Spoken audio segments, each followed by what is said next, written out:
एक बार चंद्रवंशी राजकुमार भरत बुद्ध के सामने भिक्षु के रूप में प्रकट हुए।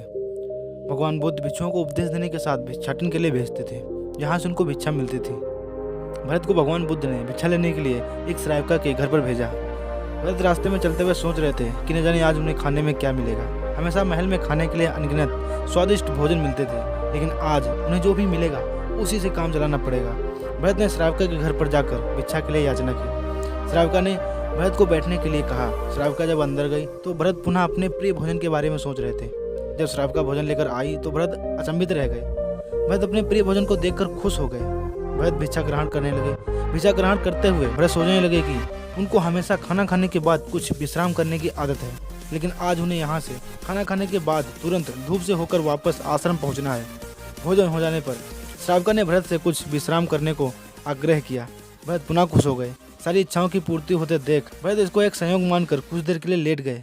लेटते हुए भरत सोचने लगे कि आज तो सोने को मिल गया है, लेकिन मेरे सर पर से हमेशा के लिए छत का साया तो मिट ही गया है। जब भरत सोकर पुनः उठे तो श्रावका ने कहा कि आपको जब तक यहाँ पर रहना है आप यहाँ पर रह सकते हैं।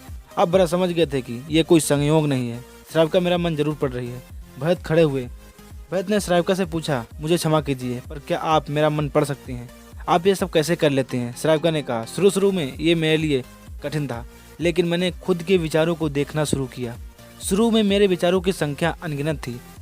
मैंने अपना पूरा ध्यान उन विचारों पर केंद्रित किया। मैंने पक्ष विपक्ष के अपने विचारों को देखना जारी रखा। धीरे धीरे मेरे विचारों की संख्या कम होती गई। मेरे सारे व्यर्थ विचार दूर होते गए। तब से मैं दूसरों के विचार पढ़ लेती हूँ। ये सब सुनकर भरत घबरा गए। भरत ने श्रावका से आज्ञा ली और वहां से निकल पड़े। रास्ते में चलते हुए भरत अपने मन के विचारों का स्मरण करने लगे। भरत के मन में श्रावका के बारे में अश्लील विचार आए। श्रावका ने भरत के बारे में क्या सोचा होगा? भरत को खुद पर शर्म आ रही थी। भरत आश्रम पहुंचे। भरत ने बुद्ध से कहा कि अब वो कभी भी भिक्षाटन के लिए यानी कि भिक्षा मांगने के लिए नहीं जाएंगे। बुद्ध ने भरत को नीचे बिठाया और कहा, क्या हुआ? तुम मुझे अपनी पूरी व्यथा विस्तार से बताओ। भरत ने विस्तार से सारी बात बताई। भरत की बातों को सुनकर भगवान बुद्ध ने कहा कि आज से 7 दिन तक श्रावका के घर पर भिक्षा के लिए तुम ही जाओगे, लेकिन तुमको कुछ बातों का ध्यान रखना पड़ेगा। कल तुम जाते हुए अपने चित्त को पूरा होश में रखना। तुम्हारे अंदर कौन से विचार उठ रहे हैं उन पर ध्यान केंद्रित करना। होशपूर्ण और जागरूकता के साथ ध्यान करना कि कौन सी वासना तुम्हारे अंदर उठ रही है। इन सभी का ध्यान रखते हुए जाना और फिर मुझसे विचार विमर्श करना। अगले दिन भरत भगवान बुद्ध के बताए अनुसार पूरे मार्ग में अपने होश को जागृत रखते हुए चल रहा था। भिक्षु आज पूरी तरह से जगा हुआ था। जैसे जैसे श्रावका का घर नजदीक आ रहा था, भरत की घबराहट बढ़ रही थी। भरत ने अपनी घबराहट को एक तरफ करते हुए भगवान बुद्ध के विचारों पर ध्यान केंद्रित किया। जब भरत श्रावका के घर पर पहुंचा तो उसके दिमाग में केवल एक सन्नाटा था, जिसके भीतर कोई वासना नहीं थी, न कोई कामना थी, न कोई अच्छा पाने की इच्छा थी।